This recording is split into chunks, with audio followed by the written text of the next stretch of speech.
एक मूवी देखने में तभी मजा आता है जब उस पिक्चर में विलन पावरफुल हो। और याद रखना, एक हीरो के अंदर तभी हीरो वाली फीलिंग आती है जब उसका कॉम्पिटिटर स्ट्रांग हो। और बॉलीवुड में बेस्ट विलन का नाम लिया जाए और अमरीश पुरी का नाम ना आए, ऐसा तो हो नहीं सकता, क्योंकि अमरीश पुरी ने नेगेटिव कैरेक्टर से लेके पॉजिटिव कैरेक्टर तक प्ले करे हैं, लेकिन उनके जो विलन वाला अवतार है वो लोगों के दिल को छू जाता है। और बॉलीवुड में अमरीश पुरी सिर्फ एक ऐसे कलाकार थे जिनका शॉट पहले टेक में ही फाइनल हो जाता था। अमरीश पुरी एक ऐसे कलाकार थे जो दूसरों की मुसीबत में सबसे पहले हेल्प करने आया करते थे। इंडस्ट्री में किसी को तकलीफ हो, किसी के घर शादी हो या किसी के घर पे किसी की डेथ हो जाए, सबसे पहले पहुंचने वाला आदमी वो।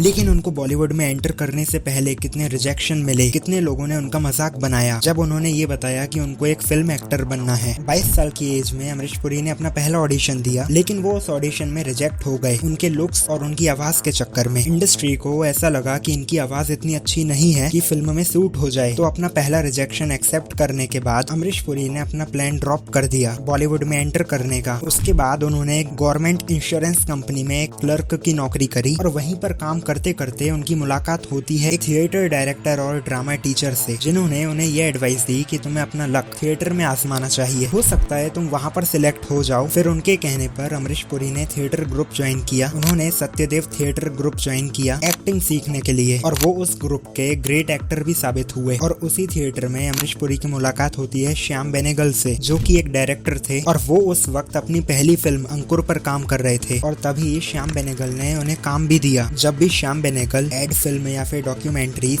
बनाते थे, तब वो अमरीश पुरी को उसमें कमेंट्री करने का मौका दिया करते थे। श्याम बेनेगल की पहली फिल्म में उनके पास एक्टर पहले से ही था जिसकी एक्टिंग अच्छी थी, फिजिकल प्रेजेंस अच्छा था, और इसीलिए अमरीश पुरी को as a dubbing artist use किया गया। लेकिन बाद में श्याम बेनेगल को ये रियलाइज हो गया था कि वो ये सब कर क्यों रहे हैं। फिर उन्होंने अपनी अगली फिल्म निशांत बनाई और उस मूवी में उन्होंने अमरीश पुरी को एक्ट करने का मौका दिया। और निशांत मूवी की वजह से अमरीश पुरी का काम दूसरे डायरेक्टर्स ने देखा और वो एक फेमस पर्सन बन गए थे। यहाँ तक कि तेलुगु फिल्म इंडस्ट्री में भी उनके काम को बहुत पसंद किया गया और उनके बारे में चर्चाएं होना शुरू हो गईं। और फिर उन्होंने तेलुगु फिल्म इंडस्ट्री में काम करना शुरू कर दिया। विलन कैरेक्टर का रोल प्ले किया जो कि सक्सेसफुली हिट हो गया था। अमरीश पुरी को 40 साल की एज में ब्रेक मिला। फिर उन्होंने बॉलीवुड में अपने लिए एक अलग से जगह बनाई आइकॉनिक विलन के रूप में, और पब्लिक भी उन्हें विलन के रोल में देखने के लिए काफी ज्यादा एक्साइटेड रहती थी। और फिर जिस आवाज के चक्कर में अमरीश पुरी को रिजेक्ट कर दिया था ऑडिशन में, फिर वही आवाज उनकी आइकॉनिक बन गई, उनके बोलने का स्टाइल आइकॉनिक बन गया।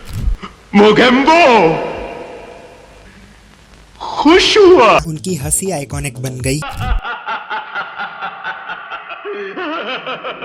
इनफैक्ट मैं ये बोलना चाहूंगा कि वो एक्टर ही आइकॉनिक बन गया था। और अमरीश पुरी के 2 भाई भी थे, जिसमें से कि एक भाई उनका सक्सेसफुली हिट था फिल्मों में। वो भी फिल्मी दुनिया में एक विलन का रोल करा करते थे। 1940s से लेके 1970s तक उन्होंने फिल्मों में काम किया था। लेकिन कैसे, विक्टर बैनर्जी ने ये बताया एक इंटरव्यू में कि बॉलीवुड जो है वो अच्छे एक्टर्स को खत्म कर रहा है धीरे धीरे, जैसे कि अमरीश पुरी, अमिताभ बच्चन, ओम पुरी, और अब शाहरुख खान की बारी है। इन एक्टर्स को एक लिमिटेड एक्सेस दिया जाता है कि तुम्हें ऐसे ही शॉट कंप्लीट करना है, तुम अपने हिसाब से कुछ भी नहीं कर सकते, जिस चक्कर में एक एक्टर अपने टैलेंट को पूरी तरीके से यूटिलाइज नहीं कर पाता है। The cinema that we idolize, the cricket that we idolize, is we create characters.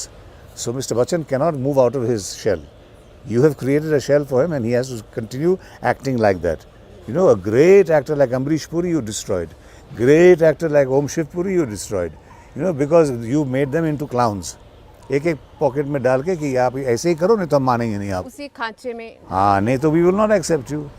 One of the finest actors, and I mean this seriously, that we have in India today, that you all are ruining, is Shahrukh Khan. 22 जून को अमरीश पुरी के fans उनकी birth anniversary celebrate कर रहे थे और वो सभी उनके कैरेक्टर्स को पिक कर रहे थे जो कि उन्होंने निभाए हैं। ज्यादातर लोगों ने अमरीश पुरी के Indiana Jones and Temple of Doom movie को पिक करा, जो कि स्टीवन स्पीलबर्ग ने डायरेक्ट करी थी। अमरीश पुरी मोलाराम कैरेक्टर को प्ले करने के लिए पहले इतने एक्साइटेड नहीं थे। अमरीश पुरी ने ये बताया कि डॉली ठकोरे ने उनकी पिक्चर्स गहराई मूवी से निकाल के स्पीलबर्ग को सेंड कर दी थी, और डॉली ठकोरे एक इंडियन इंडियन कास्टिंग डायरेक्टर है। फिर अमेरिकन कास्टिंग डायरेक्टर्स इंडिया आए अमरीश पुरी से मिलने और वो सभी अमरीश पुरी का एक ऑडिशन लेना चाहते थे, लेकिन अमरीश पुरी ने मना कर दिया क्योंकि उनका ये कहना था कि मेरी नेक्स्ट मूवी के सेट पर आ जाओ, वहीं पर मेरी परफॉर्मेंस देख लेना। और अमरीश पुरी के परफॉर्मेंस देखने के बाद स्पीलबर्ग ने ये कहा कि ये वर्ल्ड के बेस्ट विलेन है। गोविंदा के बारे में तुम लोगों ने बहुत सी बातें सुनी होंगी कि गोविंदा का बिहेवियर कैसा है, वो लोगों से बात कैसे करता है और वो अपने टाइम को लेके कितना पंक्चुअल है। लेकिन अमरीश पुरी ने गोविंदा को एक बार सेट पर थप्पड़ मार दिया था, वो भी सबके सामने। वो भी इसलिए क्योंकि गोविंदा उस दिन सेट पर लेट आए थे। एक बार फिल्म की शूटिंग के दौरान पूरी टीम को सुबह 9 बजे पहुंचना था सेट पर, लेकिन गोविंदा शाम को 6 बजे आया और इसीलिए अमरीश पुरी साहब ने गुस्से में आके सभी के सामने उसे थप्पड़ मार दिया, जो कि काफी ज्यादा एम्बेरस फील कराता है। लेकिन काम भी तो थप्पड़ खाने वाला ही किया था ना। वेल, तुम्हें क्या लगता है कि अमरीश पुरी ने सही किया था या फिर गलत? मुझे कमेंट में बताओ। लेकिन कुछ समय बाद उनका जो ये इशू था वो सॉल्व हो गया था, क्योंकि अमरीश पुरी ने गोविंदा से माफी मांग ली थी कि उन्हें उस सबके सामने उसे थप्पड़ नहीं मारना चाहिए था। और अकेले गोविंदा ही नहीं थे जिन्होंने अमरीश पुरी का गुस्सा झेला, आमिर खान भी खड़े थे लाइन में। कुछ गलतियों के कारण अमरीश पुरी को गुस्सा आ गया था आमिर खान पे, लेकिन जब अमरीश पुरी को ये पता चला कि इसमें आमिर खान की कोई भी गलती नहीं है, तब उन्होंने आमिर खान से माफी मांग ली थी। लेकिन इन बातों से ये पता चलता है कि अमरीश पुरी साहब दिल के बहुत ही अच्छे थे, माफी मांगने में शर्माते नहीं थे। इतने बड़े स्टार होने के बावजूद और एज में भी काफी बड़े ही थे। अमरीश पुरी ने अपने करियर में 400 से ज्यादा फिल्में करी हैं, हिंदी, इंग्लिश, पंजाबी, गुजराती, तमिल, तेलुगु, कन्नड़, इन सभी लैंग्वेजेस में। और उन सभी फिल्मों में अमरीश पुरी साहब ने ऐसे ऐसे रोल प्ले करे हैं जो कि आज भी लोगों की जुबान पर है और बॉलीवुड चाहकर भी उन रोल्स को इग्नोर नहीं कर सकता, जैसे कि मोगेम्बो, बलवंत राय, अशरफ अली, ठाकुर दुर्जन सिंह और भी कई सारे रोल प्ले करे हैं। ये सभी अमरीश पुरी के फाइनेस्ट कैरेक्टर हैं। लेकिन मेरा तुम लोगों से एक सवाल है कि ऐसा क्या हुआ करता था पहले की फिल्मों में जो कि वो कैरेक्टर हो या फिर उस एक्टर का डायलॉग वो आइकॉनिक ही बन जाता था? आज भी लोगों को पॉइंट टू पॉइंट याद है। और वहीं अगर हम आज की फिल्मों की बात करें तो लोग 2 दिन में ही भूल जाते हैं कि इस एक्टर का नाम क्या है रे।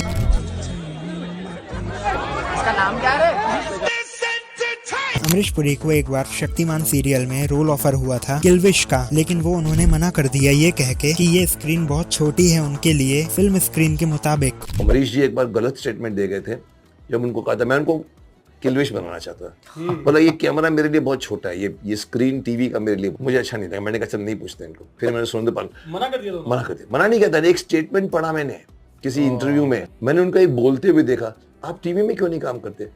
नहीं, वो ये पर्दा बहुत छोटा है मेरे लिए। और शक्तिमान कितना बड़ा आइकॉनिक शो है ये तो हम सभी लोग जानते हैं। फिर 1986 में नगीना मूवी आई थी जो कि ब्लॉकबस्टर साबित हुई थी। उस मूवी ने इतना प्रॉफिट कमाया कि सुभाष घई की मूवी कर्मा को भी पीछे छोड़ दिया था बॉक्स ऑफिस कलेक्शन के मामले में। और कर्मा मूवी उस समय की बहुत बड़ी हिट मूवी थी। और नगीना मूवी में जो कैरेक्टर अमरीश पुरी ने पूरा किया वो पहले अनुपम खेर प्ले करना चाहते थे, लेकिन जैसे ही वो मूवी हिट साबित हुई तो उसी मूवी का सीक्वल भी अनाउंस कर दिया गया था और उस मूवी का नाम था निगाहें। और उस मूवी में अमरीश पुरी को रिप्लेस किया गया था अनुपम खेर के द्वारा। अनुपम खेर का ये कहना था कि मैं ऐसी परफॉर्मेंस करूंगा मूवी में कि लोग अमरीश पुरी जी को भूल जाएंगे, लेकिन वो मूवी बॉक्स ऑफिस पर फ्लॉप साबित हुई। कि मैं अमरीश जी का नामो निशान मिटा दूंगा, मैं इतनी अच्छी परफॉर्मेंस दूंगा। मैंने सारे सीन्स में जान डाल दी। Distributor Puran Chandra Rao saw the film and he sent me a bottle of Blue Label saying you are the greatest sir। तो वेल ये थी अमरीश पुरी जी को लेके कुछ बातें। और ऐसा कौन सा विलेन तुम्हें लगता है जो अमरीश पुरी जी को रिप्लेस कर सकता था उस वक्त? और आज की फिल्मों में जो विलेन्स आ रहे हैं वो ऐसी क्या गलती कर रहे हैं जिस चक्कर में वो आइकॉनिक नहीं बन पा रहे हैं? मुझे कमेंट में बताओ।